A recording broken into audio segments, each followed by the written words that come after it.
Bienvenidos al podcast de AG Entrenamiento, el foro donde la dedicación y la estrategia convergen para explorar las profundidades del entrenamiento deportivo.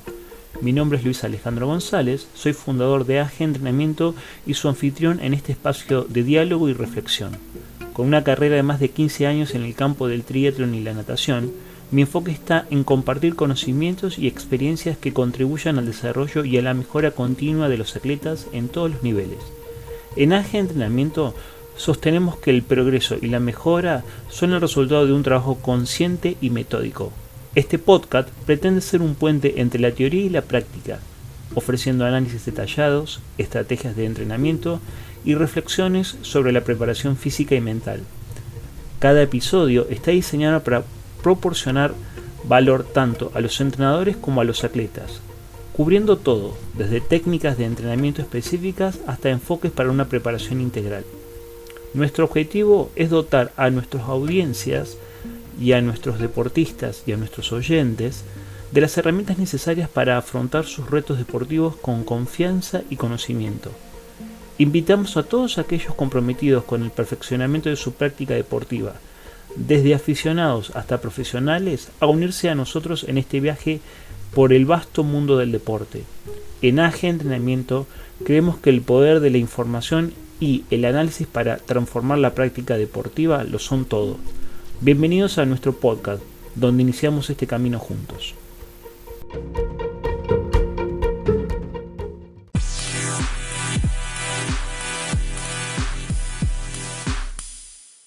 Hola, ¿cómo estás? ¿Te acordás que en el último capítulo nosotros charlamos sobre los tiempos que debe durar un proceso con los mismos objetivos para que se comiencen a producir cambios?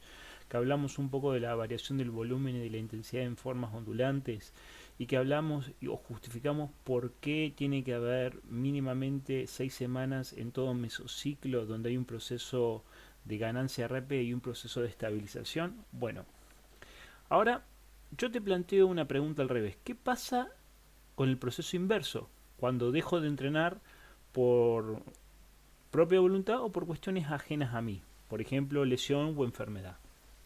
Entonces, vamos a comenzar diciendo lo siguiente. Las pausas en el entrenamiento, estamos hablando de la pausa de entrenar, del proceso de entrenar, desencadenan una rápida pérdida del progreso físico, resaltando la vital importancia de mantener una rutina constante y adaptable para preservar y recuperar eficazmente las ganancias alcanzadas. Entonces acá vamos a comenzar disparando una serie de preguntas. Por ejemplo, ¿qué efecto tiene una pausa en el entrenamiento sobre las adaptaciones físicas previamente adquiridas? ¿Cuánto tiempo se necesita para recuperar el nivel de condición física perdido después de que un periodo de desentrenamiento se hizo presente? ¿Cómo influye la duración previa del entrenamiento en la rapidez con la que se recupera la forma física tras una pausa o un cese de entrenamiento? ¿Por qué es crucial mantener una rutina de entrenamiento constante y adaptable? ¿Qué efecto o cómo afecta en realidad el cambio de condiciones de entrenamiento?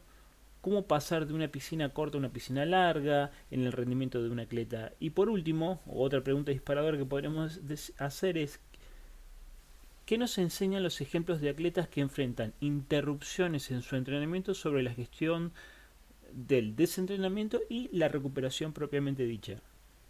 Entonces vamos a comenzar. Vamos a empezar determinando algo. Por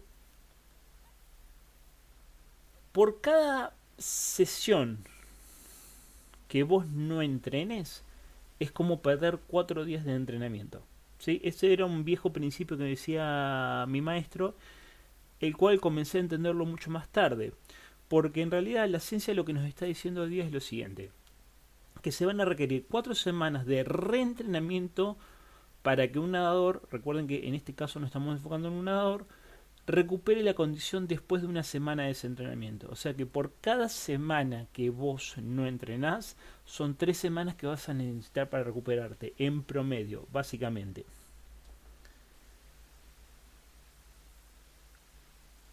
Entonces, otro principio interesante devenido de la práctica como este, que ya fue comprobado científicamente y por la observación empírica, es que, sin miedo a equivocarme, el entrenador que pasa de una pileta corta de entrenamiento a nadar en una pileta larga va a requerir no menos de 10 a 12 semanas para poder lograr que sus nadadores obtengan los mismos tiempos que estaban logrando en pileta corta en la pileta larga. Y les voy a contar lo que nos pasaba a nosotros, lo que siempre nos pasó y que nos sigue pasando en algunos lugares.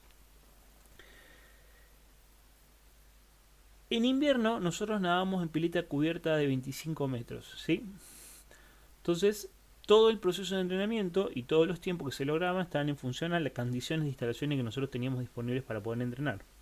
En verano, durante muchos años, el jefe técnico alquilaba una pileta de 50 metros en un club para que poder preparar el equipo para la temporada de verano que se corría siempre en pileta larga. Muy pocas pruebas se han corrido siempre en pileta corta. Los torneos importantes siempre se corren en pileta larga. O sea, pileta de 50 metros. Pero veo aquí que el problema era en qué momento teníamos que saltar de la pileta corta a la pileta larga para poder llegar al torneo debidamente adaptados. Entonces, esta fue una pregunta que le hice a mi jefe técnico y mi jefe técnico me dijo 3 meses. ¿Cuánto? 3 meses. 3 meses lo que vos necesitas para comenzar a sentir realmente que tus nadadores están realizando los mismos tiempos que hacen en corta en pileta larga. Entonces, la transición, si las condiciones climáticas nos las permitían, para Sudamérica, que el verano comienza a fines de diciembre y dura hasta febrero, fines de febrero, era tener que tratar de cambiar en octubre. Nosotros, si lográbamos cambiar en octubre de pileta corta a pileta larga, nos aseguramos de poder llegar con una buena base física para correr los torneos importantes en pileta larga de verano. Muy bien. Entonces, ustedes dirán, ¿por qué no entrenan todo el año en pileta larga?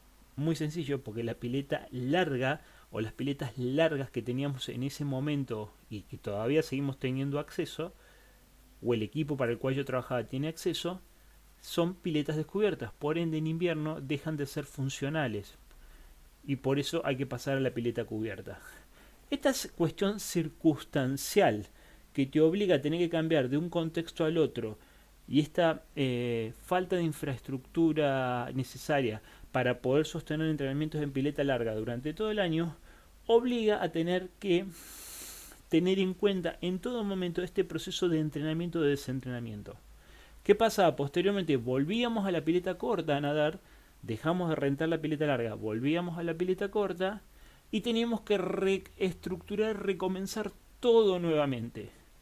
Ahora, alguno medianamente atento a mis palabras se habrá preguntado, pero si en invierno también tienen pruebas en pileta larga de 50 metros, ¿cómo hacían si entrenaban en pileta corta? Simple, tratábamos de nadar muchísimo más rápido y aún así no lográbamos los tiempos en larga de los tiempos que lográbamos en corta.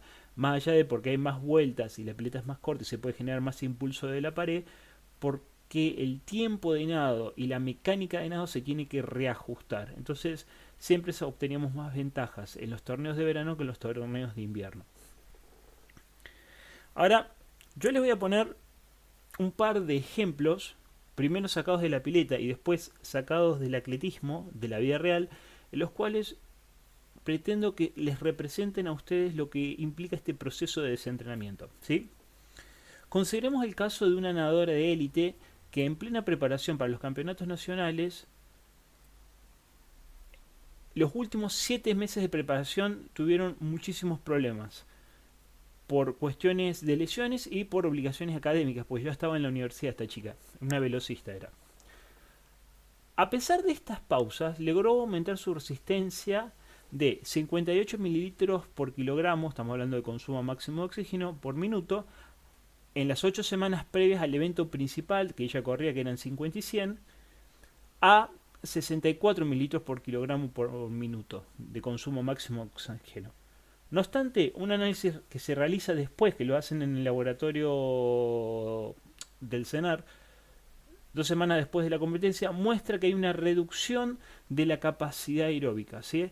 De 64 mililitros cayó a 59 mililitros por kilogramo por minuto, representando una pérdida de 5 mililitros por kilogramo por minuto en 2 semanas sin entrenar, porque terminó el torneo principal. Ese era el torneo principal de ella. Terminó el torneo principal y a todos los chicos se les dio 2 semanas de descanso para regeneración mental, porque coincidía ese descanso con el cierre de los exámenes de ella, entonces se le dieron 2 semanas de descanso. En contraste, sus compañeros de entrenamiento, quienes atravesaron el ciclo completo, o sea, no tuvieron esa interrupción, esos problemas en esos 7 meses previos a la competencia, casi no experimentaron cambios en su capacidad aeróbica después de la competencia. Incluso después de 2 semanas de disminución del ritmo de entrenamiento posterior al torneo, seguidas de otras 2 semanas como mínima actividad física marcadas en el periodo de transición, la merma de rendimiento no se vio tan marcada. ¿Qué quiere decir esto? Que sus compañeros tuvieron una consistencia, que pudieron entrenar los 7 meses previos al torneo, que ella no pudo por obligaciones académicas y por lesiones, y cuando hubo una merma en el entrenamiento posterior al torneo principal, esas 2 semanas que le dimos a los chicos de descanso, y después comenzaron a entrenar muy suavemente las primeras 2 semanas, cuando reinició el siguiente macrociclo, la pérdida de rendimiento no fue tan grande. ¿Cómo fue la pérdida de rendimiento que ella tuvo? Porque su proceso hasta llegar al torneo principal fue desregular. No fue consistente, por el motivo externos a ella, pero no fue consistente. Entonces, no hubo la suficiente, hablando de metáfora del banco, no hubo la suficiente cantidad de dinero o de reservas acumuladas en el banco para el momento de tener que gastar, ella pudiera rápidamente recuperarse. Ella perdió reservas en el banco, o sea, perdió 7 meses de entrenamiento, no pudo acumular dinero, entonces cuando tuvo que invertir para obtener algo, lo invierte, pero se quedó sin fondos en el banco. Entonces tuvo que recomenzar a volver a juntar dinero. En esto mismo ocurre con los metros o con los kilómetros cuando hablamos de deporte de resistencia. En cambio, sus compañeros fueron acumulando pesito por pesito todos los días en el banco. Al momento de tener que hacer la inversión, pusieron dinero, pero les quedó dinero de reserva en las cuentas. Entonces, al momento de volver a entrenar, ya había una base de dinero en las cuentas y eso les permitió recuperarse mucho más rápido. Espero que esta analogía que les acabo de explicar les haya sido clara, porque me parece que es más que evidente qué es lo que ocurre cuando tenemos procesos ininterrumpidos. Les voy a poner otro ejemplo ahora. Por otro lado, la duración del tiempo dedicado a construir la capacidad de resistencia influye directamente en la recuperación tras una pausa forzada por lesión, siempre y cuando esta no sea ni grave ni sea infecciosa. Por ejemplo, un nadador que ha dedicado, por ejemplo, un mínimo de 4 meses a incrementar su capacidad aeróbica antes de sufrir una lesión, podría, de manera notable, recobrar su nivel previo de la condición física tras solo 14 días de reanudación del entrenamiento. En contraste, aquellos que han concentrado su entrenamiento aeróbico en un lapso de solo 5 semanas enfrentarán una pérdida significativa de su condición tras 2 semanas de inactividad, necesitando reiniciar prácticamente de cero el proceso de entrenamiento. ¿Qué les está diciendo esto? Mientras más base tengo, más fácil me puedo recuperar y puedo recuperar mis niveles normales de rendimiento y poder subir hacia un escalón superior. Mientras menos base consolidada tengo, menos capacidad voy a tener de poder recuperarme si tengo que interrumpir el entrenamiento y prácticamente voy a tener que comenzar de cero. Otros ejemplos, a ver, les voy a poner ejemplos similares. Todo esto sacado de la vida diaria, ¿no? Imaginemos que un corredor de distancia que se prepara para una maratón importante. Durante los últimos 6 meses antes del evento enfrenta múltiples interrupciones a su entrenamiento debido a exigencias laborales y algunas dolencias menores. ¿Les suena esta historia? A pesar de estas interrupciones, el corredor logra incrementar significativamente su eficiencia en la carrera, pasando de correr 10 kilómetros en 50 minutos a hacerlo en 45 minutos, justo antes de la competencia. Sin embargo, tras tomar un descanso de 2 semanas después del evento, su rendimiento cae ligeramente, volviendo a marcar tiempos cercanos a los 48 minutos para la misma distancia. Este declive se contrasta con el de sus compañeros de entrenamiento que, al no sufrir interrupciones significativas, mantienen un rendimiento incluso después del periodo similar de descanso. Otro ejemplo. Consideremos el caso de un ciclista que dedica un año completo a mejorar su rendimiento en pruebas de tiempo, fortaleciendo su resistencia y potencia mediante un entrenamiento constante y progresivo. Si este ciclista se ve obligado a pausar su entrenamiento por una lesión menor, su camino hacia la recuperación y el retorno a su pico de forma previo es relativamente rápido, pudiendo retornar a su nivel de rendimiento en apenas unas semanas tras reanudar el entrenamiento. Contrastando esto, un ciclista que concentró su preparación en solo 2 meses antes de una pausa forzada por lesión, observará una caída más pronunciada de su rendimiento, enfrentándose a un proceso de recuperación más largo y tedioso que requiere reconstruir su base de entrenamiento desde cero. Creo que los ejemplos son más que claros. Volvemos a cerrar estos 4 ejemplos con una analogía. Mientras más dinero yo puedo acumular en el banco, al momento de tener que generar una inversión, voy a poder hacer una inversión o más grande o voy a poder hacer una inversión más pequeña, pero poder recuperarme más rápido porque ya tengo un dinero de base. Mientras menos dinero tengo en mi cuenta bancaria acumulado por ahorro, más riesgos voy a cometer o voy a pasar cuando tenga que realizar la inversión, y voy a tener que trabajar el triple o el cuádruple para volver a llenar mis arcas. A partir de todo esto, lo que yo puedo decir es lo siguiente: no existe soluciones mágicas. Solo existe un trabajo concreto, consistente y constante. Ahora, me pasa esto. ¿Cuáles podrían ser unas posibles soluciones? ¿A qué herramientas yo puedo echar mano para poder recuperarme mucho más rápido o disminuir esa merma en el rendimiento? Por supuesto, obviamente, siguiendo el cuerpo médico y todo lo que implica el kinesiólogo, el nutricionista, el psicólogo, etcétera, etcétera, que implican en el apoyo o el soporte a los deportistas que tienen lamentablemente este tipo de problemas, ¿no? Posibles soluciones. Ejercicios de entrenamiento alternativos como el entrenamiento de la fuerza, la gimnasia o incluso deportes como el ciclismo, por ejemplo, para los nadadores que están lesionados de hombro, hacer bicicleta, ayudan a reducir el tiempo necesario para recuperar el nivel anterior, ¿sí? Sin embargo, recuperar la salud y la forma física siguen siendo, por supuesto, la prioridad que es vital para que este nadador pueda volver al proceso sistemático de entrenamiento, ¿sí? Si yo tengo, por ejemplo, a ver cómo se los resumo.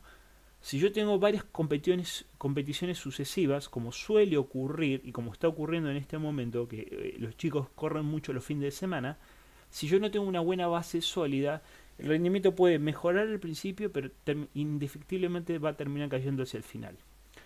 Puesto en términos muchísimos más prácticos, el año tiene 56 semanas. De esas 56 semanas, generalmente nosotros les restamos 4, ya sea por enfermedad, por vacaciones, por estudio, por lo que sea. O sea que nosotros tenemos 52 semanas efectivas de entrenamiento. El nadador que logre frecuentar esas 52 semanas consecutivas de entrenamiento, nadador o deportista de resistencia, que logre frecuentar esas 52 semanas de entrenamiento en forma consistente, va a tener una ventaja a futuro superior con aquellos deportistas que no lo han podido hacer, ¿sí? En este caso es vital, importantísimo, mantener los niveles de motivación altos, y cuando los niveles de motivación no están altos, tener recursos provenientes de la psicología del deporte para poder fijar objetivos y seguir siendo consistente con esos objetivos, ¿sí? Habiendo explicado esto, el proceso de desentrenamiento, donde, si lo tenemos que resumir, recuerden que una semana de entrenamiento voy a necesitar 3 a 4 semanas para poder recuperarme de esa semana que no entreno, y si no entreno una sesión voy a necesitar 3 o 4 días de entrenamiento extra para poder recuperarme de lo que he perdido de esa sesión. Vamos a entrar a un concepto un poco complejo, pero si hacen una analogía con lo que son las finanzas lo van a entender rápido, que se llama rendimiento decreciente en la inversión de entrenamiento, ¿sí?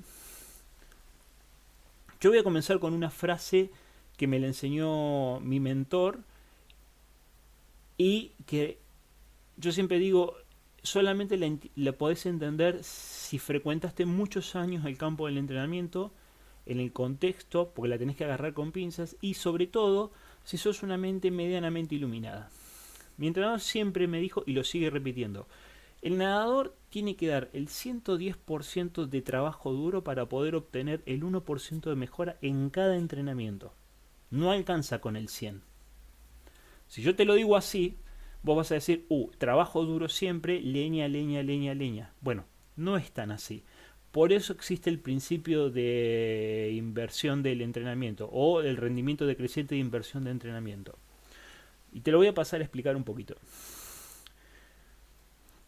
Estudios basados en investigaciones científicas han demostrado que la tasa de mejora en el acondicionamiento no es lineal, y voy a resaltar esto, no es lineal al aumento de la carga de entrenamiento. No quiere decir que porque vos entrenes más vas a lograr mejorar.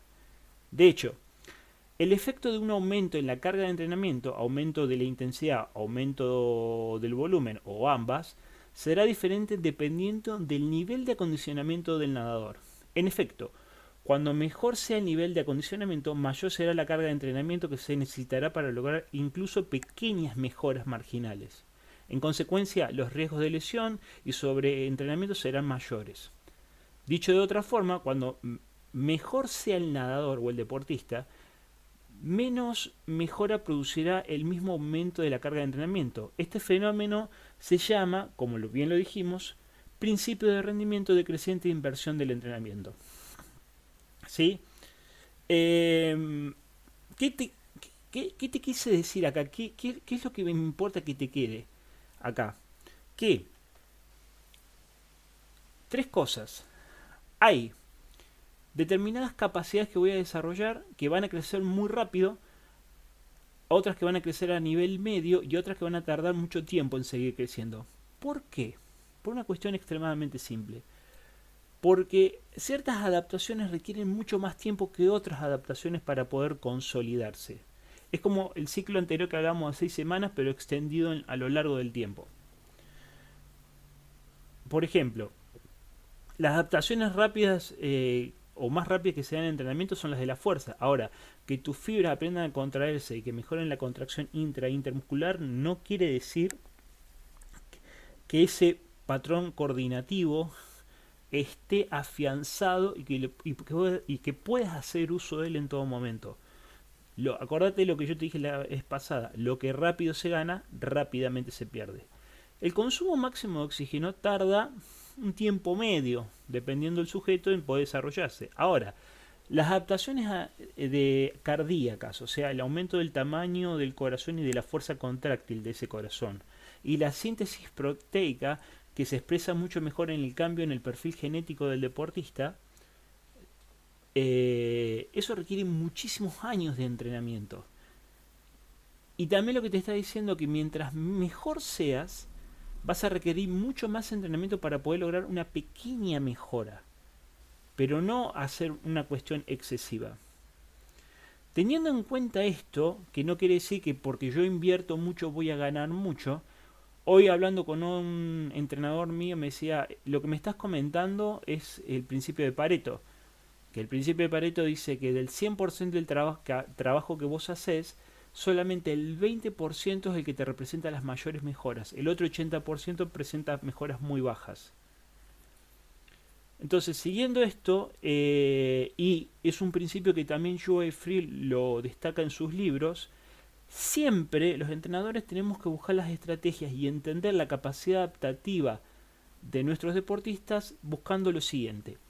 Siempre deberíamos buscar un incremento o el incremento más pequeño de carga de entrenamiento que produzca los mejores efectos posibles. O dicho en palabras de Joe Friel, el deportista debería hacer la menor cantidad de trabajo posible que le reditúe las mayores ganancias posibles. O sea, hay un volumen de trabajo que te va a generar las máximas ganancias, aunque sea un 1%. Va a llegar un momento que si te pasás de ese volumen de trabajo, por más que entrenes mucho más, no vas a seguir mejorando. Porque hay otro concepto que viene de Yuri Verkhoyansky en un libro muy antiguo, se llama Entrenamiento Deportivo, Teoría y Metodología, que él dice que todo deportista tiene una capacidad actual de adaptación. O sea, se adapta, se ameseta y después hay que cambiar el estímulo para que se vuelva a adaptar.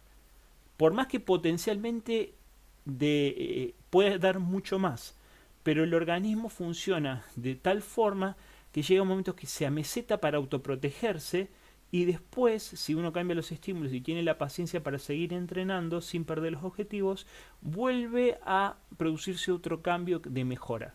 Y esto cada vez va tardando mucho más, porque el deportista a medida que mejora, las ganancias marginales que tiene son mucho menores. Y cerrando esta idea, para pasar ya después a un concepto, a planificación propiamente dicho, está bueno pensar que la capacidad que tenés de adaptarte, o sea, esa tasa de mejora y tu capacidad de mejorar rápidamente es un buen indicador para la identificación de talentos, para los cuales la escuela canadiense tiene 17.000 protocolos desarrollados y especializados en esto. Vale la pena esos documentos revisarlos porque son abiertos a todo el mundo y están en las páginas de las federaciones canadienses. Espero que te haya gustado esto. Acordate que este podcast está manifestado en un artículo que es de mi autoría, que lo vas a encontrar en nuestro sitio web AG Entrenamiento. Recordá también que ahí vas a encontrar cursos, vas a encontrar servicios de entrenamiento, servicios de biomecánica, asesorías, etcétera, etcétera, etcétera, y todo lo que te haga falta para poder tener un proceso exitoso de entrenamiento. Mi nombre es Alejandro, espero que les haya gustado. Recuerden que la mesa de debate está abierta para todo el mundo y espero verlos en la próxima y cuídense mucho. Adiós.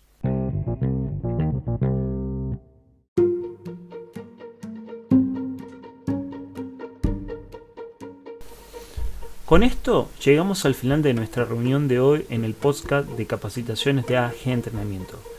Agradecemos profundamente tu compañía en esta exploración del mundo del deporte, donde la pasión y el conocimiento se unen para impulsar tu desarrollo.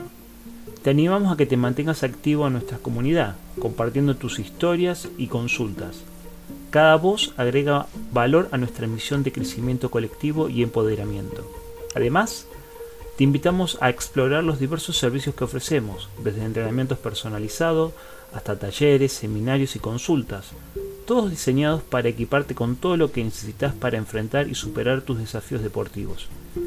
Seguinos en nuestras redes sociales y suscríbete a nuestro podcast para no perderte ninguna de nuestras actualizaciones. Encuentra en los enlaces al principio de la página artículos más detallados y el desarrollo completo de los temas tratados en el podcast, una fuente adicional de conocimiento y motivación. Soy Luis Alejandro González y ha sido un honor guiarte en este episodio. Hasta la próxima reunión. Mantenerte fuerte, inspirado y conectate con la vida que te rodea. Hasta la próxima.